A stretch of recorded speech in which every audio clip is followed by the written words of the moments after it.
All right, welcome back to my channel, True Crime Fans. I'm your host, Tim Solberg, and today we're going to talk a little bit about some craziness that has been going on and the case of Taylor Schabusiness.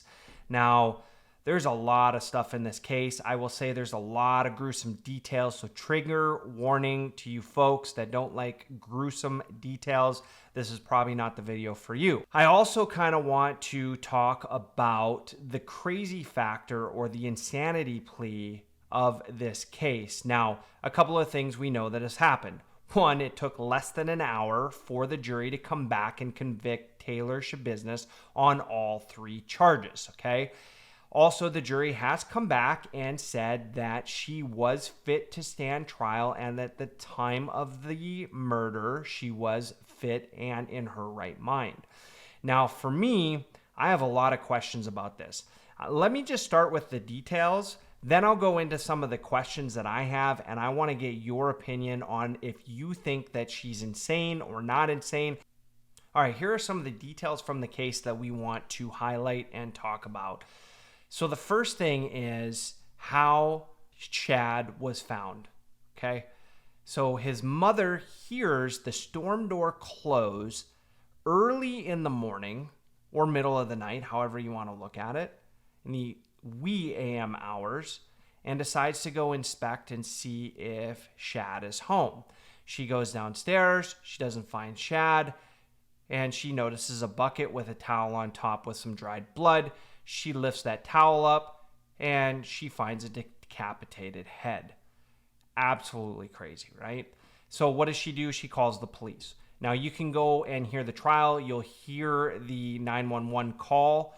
But at that point, obviously detectives come over. They come in, they search the house. They find in that bucket Chad's head and Chad's genitals. Okay, so pretty gruesome so far. Now, they do notice some blood. They start talking timelines. The mom basically says, hey, you know, I saw him leave with Taylor at 9:30. I did hear them come back at some point. And then sometime this morning, I heard my storm door close. It was pretty loud. I think she used the word slam. And then I noticed that the minivan was leaving the house, okay? And that's when I went to inspect, and that's when I made the phone call, essentially. Right? Imagine that. Let's just stop right there. Imagine that. Just that alone, before we know anything about Taylor Schabusiness, is an absolute crazy scenario.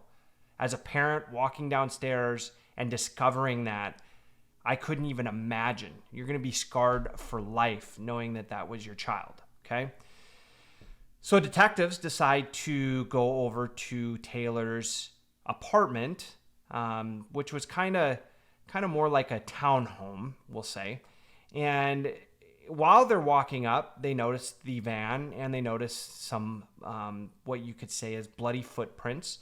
And when Taylor comes out, they notice that there's some blood on her. They also notice that there's a cut on her thumb.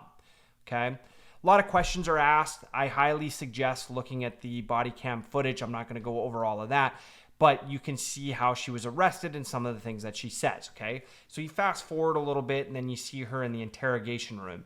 Now, this is one of the most intense interrogations that I've ever seen. And I don't mean intense because the interrogators were intense. I mean intense because of the details that Taylor Schabusiness provides on the crime that she had just committed, okay?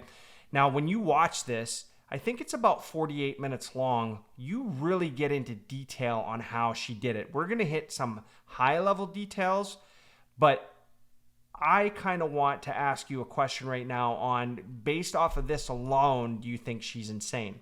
So I'm going to ask the question, first and foremost. She seems like she had fun when she was doing it. And when she's talking in her confession, she's smiling and she's talking about how much fun she was having, essentially. I'm not going word for word. That, to me, lays out some insanity, right? Now, you could say that maybe she's psychotic or whatever the case might be. And this, to me, is like, wow, that's not what normal people would do, right? That's very crazy-like behavior, in my opinion. It was something that was planned essentially in the moment. My question is, did she know she was going to do this before she went over that day? Or was it the drugs, the meth-fueled BDSM that they were partaking in that really took over? And when you hear her testimony, she says that she was strangling Shad and that she was enjoying it and she wanted to see what would happen next, right? Does that seem normal to you? Maybe. Maybe it was an accident when it first started happening. But then she decapitates him, okay? And what does she do for the next 2 to 3 hours? She spends time laying with the body. She spends time sexually assaulting the body without a head.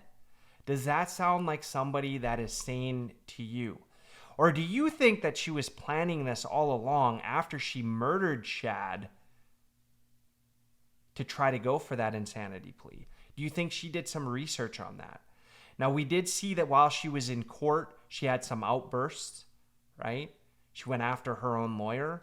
When you see some of the people that came to testify, some of the smiles that she was having when she would hear some of the gruesome details, some of the gestures that she was throwing up with her hands when her dad was there or when AJ was on the stand, this to me just does not seem like normal people behavior, and it doesn't seem like a bad actor as well. But I want to hear from you. Do you think that she was planning all this and maybe she's smarter than what she seems because she was trying to lay out a defense for insanity? And if so, do you think that her lawyer was in on it when she was attacking him, right? Because she has had problems in the past. She was a felon for some similar behaviors.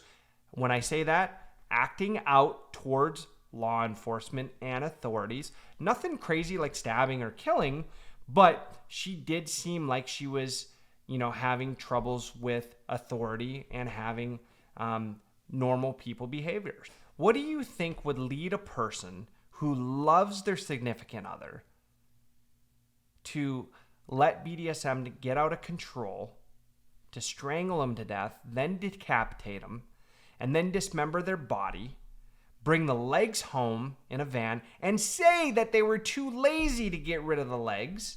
That is absolute insanity to me, okay? And then not be insane. And I'm not saying that she should be insane. She should be in jail. I am not contesting what's going on with that. She should have been found guilty for first-degree murder. She should have been found guilty for dismembering the body, and she should have been found guilty for third-degree sexual assault. And she was, right? And we're going to find out in September what her sentence is. But I want to hear from you. Do you think that some of the behaviors and some of the activities that she did constitutes insanity?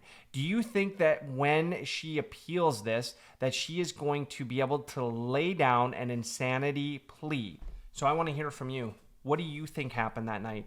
Do you think that Taylor Schabusiness had been planning this for a long period of time and was something that she just had a fetish over and it got out of control and then from there she let the drugs take over? Or do you think that she was dark and twisted and knew what she was going to do and knew she was going to decapitate the body? And what explains spending time with a body that's been decapitated for 2 to 3 hours? Essentially committing sexual assault on that body. How is that not insane? Okay, I want to hear from you. I want to hear different perspectives because I can't wrap my mind around this case. Like I said, there are so many gruesome details. I watched this one pretty closely, and there's a lot of details I didn't cover in my video because it would just take so long to cover everything that happened in that court case. But I do suggest if you get an opportunity and you're interested in this case, all you've got to do is listen to the interrogation. There's so many details that come out there, and that in itself had me confused with what was going on. So based on that, if you like my content, please hit that subscribe button down below. I want to continue to grow the channel. And also, if you want to see something different or you think I missed something that should have been in this video, leave a comment for me. We'll make sure that we're getting the details that you're looking for and getting the content that you want. Based on that, I hope everybody has a wonderful week, and I will see you back here sometime on Friday with a short video, and we'll be back next week.